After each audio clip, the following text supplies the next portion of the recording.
നമസ്കാരം. Restaurant talk ഷോയിലേക്ക് സ്വാഗതം. ഒരു റെസ്റ്റോറൻറ്റ് ഉടമ അറിഞ്ഞിരിക്കേണ്ട എല്ലാ കാര്യങ്ങളെയും ഉൾപ്പെടുത്തിക്കൊണ്ടാണ് ഈ ടോക്ക് ഷോ നമ്മൾ പ്ലാൻ ചെയ്തിരിക്കുന്നത്. എക്സ്പെർട്ടൈസ് ചെയ്ത ആളുകളുടെ അഭിപ്രായങ്ങൾ ഞങ്ങൾ ഇതിൽ ഉൾപ്പെടുത്തിയിട്ടുണ്ട്. ഷെഫ് ഡിജിൻ ജോസ്, ജോയൽ തുടങ്ങിയ ലോകരാജ്യങ്ങൾ സന്ദർശിച്ച് വളരെ എക്സ്പെർട്ടൈസ് നേടിയിട്ടുള്ള ഷെഫുമാരെ ഞങ്ങൾ ഇതിൽ നിങ്ങൾക്ക് ഇൻട്രൊഡ്യൂസ് ചെയ്യുന്നുണ്ട്. മിക്ക റെസ്റ്റോറൻറ്റ് ഉടമകളുടെയും അഭിപ്രായം ജംബോ മെനു ഉണ്ടെങ്കിൽ കൂടുതൽ ലാഭം നേടാൻ കഴിയും എന്നുള്ളതാണ്. എന്താ ഷെഫിൻ്റെ അഭിപ്രായം?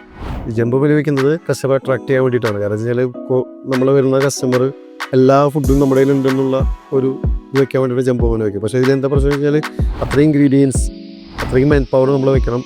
നമുക്ക് വേസ്റ്റേജ് കൂടും. അത് വേസ്റ്റേജ് എന്ന് പറയുന്നത് നോർമലി നോർമൽ റെസ്റ്റോറൻറ്റ്സിൽ എപ്പോഴും എന്താ ഇഷ്യൂ എന്ന് വെച്ച് കഴിഞ്ഞാൽ ഹിഡൻ ലോസാണ്. കാരണം വെച്ച് കഴിഞ്ഞാൽ അവരറിയുന്നില്ല വേസ്റ്റേജ് പോകുന്നതും കാര്യങ്ങളൊക്കെ. ഇതിപ്പോൾ നമ്മൾ ഷോർട്ടേജ് ആക്കി കഴിഞ്ഞാൽ നമുക്ക് എന്ത് ബെനിഫിറ്റ് എന്താ വെച്ച് കഴിഞ്ഞാൽ ആ മെനുവിലത്തെ പ്രൊഡക്റ്റ് നമുക്ക് എടുത്ത് കാണിക്കാൻ പറ്റും. കൂടുതൽ കസ്റ്റമറുടെ അടുത്ത് കൂടുതൽ നമുക്ക് അതിനെക്കുറിച്ച് പറയാൻ പറ്റും, നമുക്ക് ശ്രദ്ധിക്കാൻ പറ്റും. നമ്മുടെ സ്റ്റാഫിനായാലും ആ ഫുഡിൽ കൂടുതൽ കോൺസെൻട്രേറ്റ് ചെയ്യാൻ പറ്റും, നല്ല ഇമ്പ്രൂവ് ആക്കി നമുക്ക് കൊടുക്കാൻ പറ്റും.